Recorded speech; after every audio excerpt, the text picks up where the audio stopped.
What does it mean to enforce justice yet denied salvation by the very society you serve? In medieval Europe, few occupations inspired more fear than that of the executioner. Charged with carrying out the law's most severe punishments, these men held power over life and death. Yet, although they acted under lawful authority, they were treated as though they themselves were offenders. This tension was most clearly reflected in their exclusion from religious life. Even when officially appointed by civic authorities or empowered by royal order, executioners were frequently forbidden to enter churches, attend Mass, or receive the sacraments. Referred to as Scharfrichter in the German-speaking Holy Roman Empire, or simply the hangman in England, they were thought to contaminate holy spaces by their presence alone. In certain towns, priests outright refused to accept their confessions. In other cases, confession was permitted only at a distance, behind curtains or beyond the church doors. This spiritual rejection went beyond personal shame. It cast doubt over their eternal fate. In a society deeply shaped by Christianity, where communal worship and salvation defined belonging, the implication was unmistakable. Your labor may uphold human law, but it stands against divine will. Theologians wrestled with this contradiction. Some, including Dominican scholars of the 13th century, claimed executioners acted as instruments of God's justice. Others, however, viewed them as morally stained by the blood they spilled. This sense of exile was more than symbolic. It reached into every corner of the executioner's existence, beginning with the church and extending far beyond it. They resided in homes built far off from the city limits. Even when not engaged in their grim profession, executioners remained socially, physically, and permanently marked. In many medieval towns, they were formally or informally compelled to live beyond the walls. This was not because they were considered dangerous, but because their presence was believed to spread moral and spiritual corruption. Their houses were commonly placed on the edges of towns, often near gallows fields or burial grounds. These locations were assigned not as favors, but out of necessity, as one else wished to live beside them.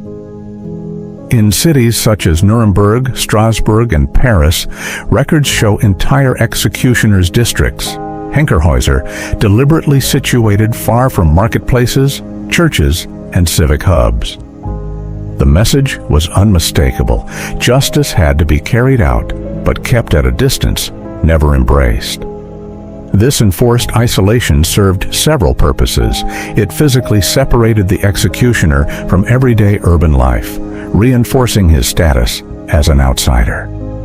It also ensured that his children were raised on the fringes, cut off from the institutions and relationships that shaped civic belonging.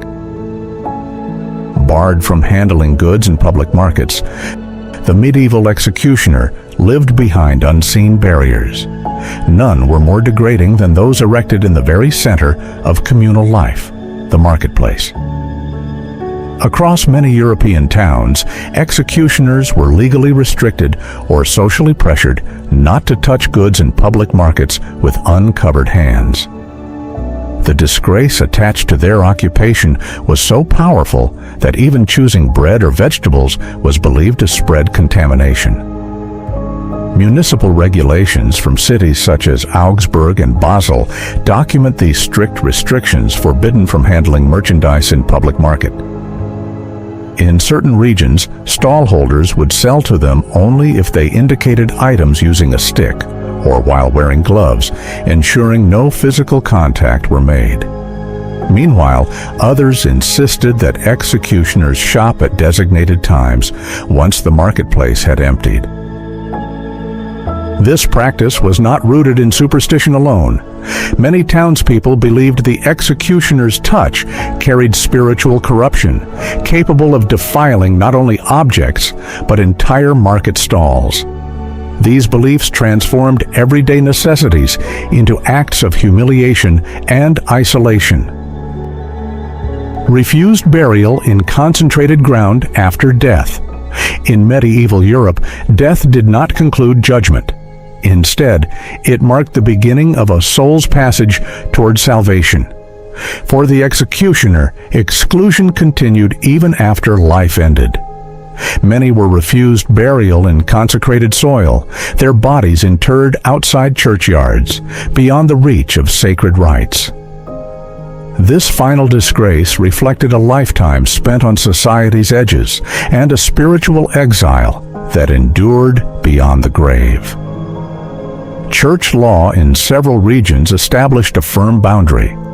Those who had shed blood, even in obedience to the law, were considered ritually impure.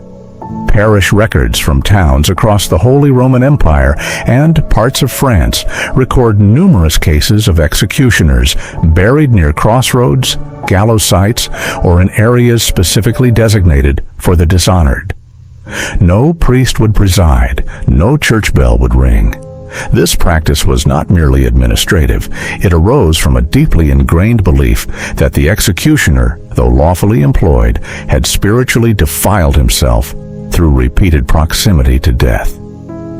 Canon law offered little clarity, leaving decisions to individual parishes. Some more sympathetic clergy quietly blessed graves from afar.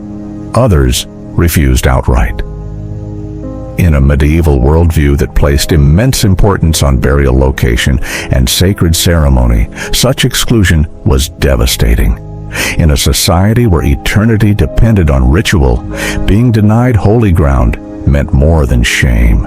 It placed the soul's very destiny at risk. The children inherited same social burden. The legacy of a medieval executioner did not end with his death. It extended relentlessly to his offspring.